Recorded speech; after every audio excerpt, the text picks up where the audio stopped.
ಅಂದ್ರೆ ನನ್ನ ಹೆಸರು ಬಂದ್ಬಿಟ್ಟು ರಕ್ಷಕ್ ಸೇನಾ ಅಂತ. ಸ್ಕೂಲು ಕಾಲೇಜಲ್ಲೆಲ್ಲ ಕೊಟ್ಟಿದ್ದು ರಕ್ಷಕ್ ಸೇನಾ ಅಂತ. ಒಳ್ಳೆ ಶಂಡ ಇದ್ದಂಗೆ ಇದೆಯಲ್ಲೋ. ಅಪ್ಪ ನನ್ನ ಜೊತೆಗಿದ್ರು, ತೊಂದ್ರೆ ಇಲ್ಲ, ಬ್ರ್ಯಾಂಡೆ ಪಕ್ಕದಲ್ಲಿರೋ ಟೈಮಲ್ಲಿ ಏನಕ್ಕೆ ಹೆಸರಿಟ್ಕೊಳ್ಳೋದು ಅಂತ ಅನ್ಕೊಂಡಿದ್ದೆ. ಅದಾದ್ಮೇಲೆ 17 ವಯಸ್ಸಿಗೆ ನಮ್ಮ ಅಪ್ಪನ ಕಳ್ಕೊಂಡೆ. ಅದಾದ್ಮೇಲೆ 19 ವಯಸ್ಸಿಗೆ ನಾನು ಇಂಡಸ್ಟ್ರಿಗೆ ಎಂಟ್ರಿ ಕೊಟ್ಟೆ.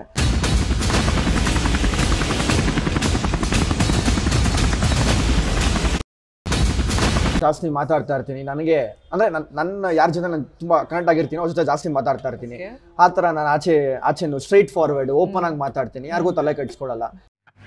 ಇನ್ನು ನನಗೆ ಸಮನಾರು, ನನ್ನ ಪರಾಕ್ರಮಕ್ಕೆ ಸರಿಸಾಟಿಯಾಗಿ ನಿಲ್ಲಬಲ್ಲ ವೀರನು ಧೀರನು ಈ ತ್ರಿಭುವನದಲ್ಲಿ ಅವನಾವನಿರುವನು ಅಂತ ಬೇಕು ಅಂತ ಮಾಡಿರೋದು ಅಂತಾನು ಗೊತ್ತಾಗಿದೆ. ಅದಕ್ಕೆ ನಾನು ಉತ್ತರ ಕೊಡಲ್ಲ. ನಾನು ಹೇಳ್ಕೊಂಡಾಗ ನಾನು ಇಷ್ಟು ಬೇಗ ಆಚೆ ಬಂದ್ರೆ ಅಂದ್ಬಿಟ್ಟು ಅದು ನನ್ನ ಮುಟ್ಟಾಳ್ತನ ಆಗುತ್ತೆ. ಜನನೇ ಬಂದು ನನ್ನ ಹತ್ರ ಹೇಳಿದಾಗ ಅದು ರಿಯಲ್ ಅಂತ ಅನ್ಸುತ್ತೆ. ಅವಾಗ ಗೊತ್ತಾಗ್ತಿದೆ ಜನಕ್ಕೆ ಯಾವ್ದು ನಿಜ ಯಾವ್ದು ಸುಳ್ಳು ಅಂತ ಅನ್ಸುತ್ತೆ.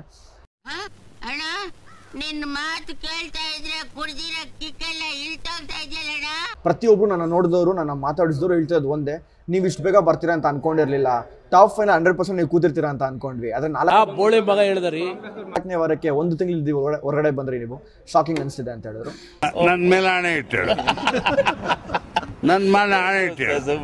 ಮೊದಲನೇ ವಾರ ಒಂದು ಮಾತು ಹೇಳ್ತಾರೆ ಸುದೀಪ್ ಅಣ್ಣ, ಬುಲೆಟ್ ಸೌಂಡ್ ಯಾಕೋ ಇನ್ನೂ ಸ್ಟಾರ್ಟ್ ಆಗಿಲ್ಲ ಅಂತ. ಅದು ನನ್ನ ತಲೆ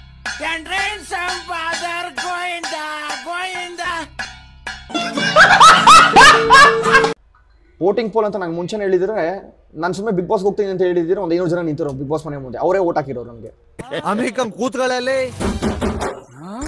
ಗೆದ್ರೆ ತಾನೆ. ನಾನು ಎಲ್ಲೂ ಮೋಸ ಮಾಡಿಲ್ಲ.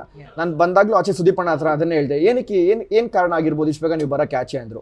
ಅಣ್ಣ ಏನೂ ಕಾರಣ ಆಗಿಲ್ಲ, ನನ್ನ ಡ್ಯೂಟಿ ನಾನು ಏನು ಮಾಡಬೇಕಿತ್ತು ಒಳಗಡೆ ಇದ್ದ ನಾನು ಮಾಡಿದ್ದೀನಿ, ಅದೇ ನನಗೆ ಸಾಕು, ಖುಷಿ ಇದೆ.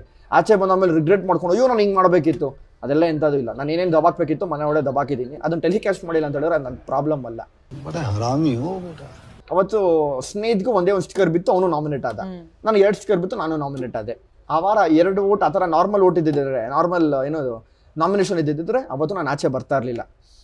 ಯಾವಾಗ ಸ್ಟಿಕ್ಕರ್ ಹಾಕೋದು ಬಿತ್ತು ನಾನು ಬಲಿ ಬಿದ್ದೆ ಅಲ್ಲಿ. ಸಿಗಾಕೊಂಡಪ್ಪ ಕುರಿ ಅಂದ್ಬಿಟ್ಟು ನಾನು ಅನ್ಕೊಂಡೆ.